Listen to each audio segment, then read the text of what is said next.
Good afternoon all. Today we are going to see about scapulothoracic joint.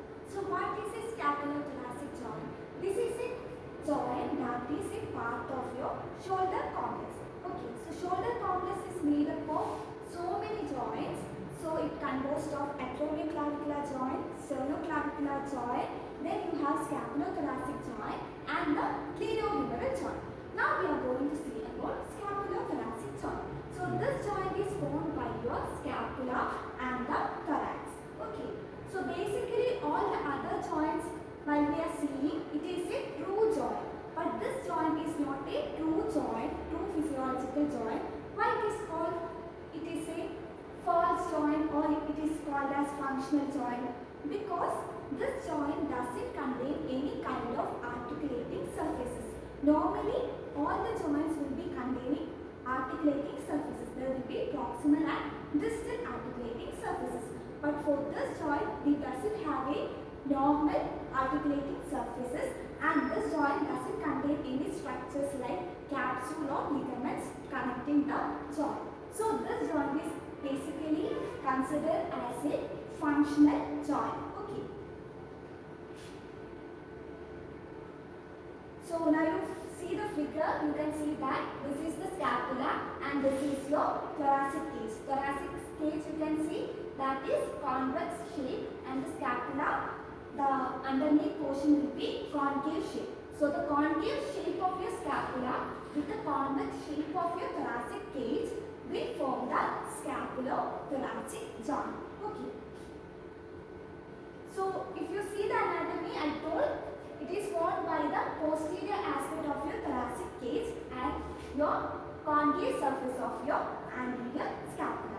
And you can see that like other joint, it doesn't contain any articulating surfaces or it doesn't contain joint capsule. So here you can see that it is the scapulothoracic joint is attached to your acromioclavicular joint and your glenohumeral joint and also to the sternoclavicular joint. So thus any movement at these joints will produce movement at your scapulothoracic joint also. Okay. Now we are going to see about the scapular stability, which are the structures that will provide stability. So basically in other joints the structures that will provide the stability is your joint capsule and ligaments, then comes the muscle. But in this joint there is no ligaments and joint capsule, so the full stability will be provided by the muscles. Okay. So we will see which are the muscles that is providing the stability. That is your trapezius muscle, serratus anterior muscle, then you have the rhomboids muscle. Okay. So all these muscles will contribute to the stability of the scapulothoracic joint. So here you can see the figure. In the figure you can see what is this muscle. This muscle is called as levator scapulae. Okay. So this is the levator scapulae. Then you can see this muscle. This muscle is your rhomboids major. Okay. This is your rhomboids minor muscle.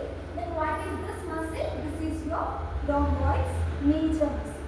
Then what is this muscle? This is your serratus anterior muscle. Okay.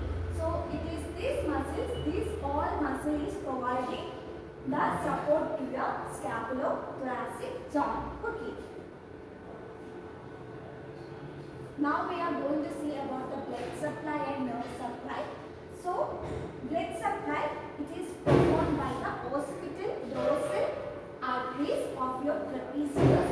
Then you can see serratus anterior muscle. Serratus anterior muscle is supplied by your thoracodorsal artery and levator scapulae is supplied by your transverse and ascending arteries, cervical arteries. Okay. Now comes to the nerve supply. You can see trapezius, serratus anterior, levator scapulae. All this muscle will be supplied by the nerves.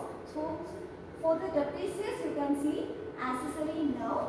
Then for serratus anterior you can see long thoracic nerve, and for levator scapula you have the dorsal scapular nerve. Okay.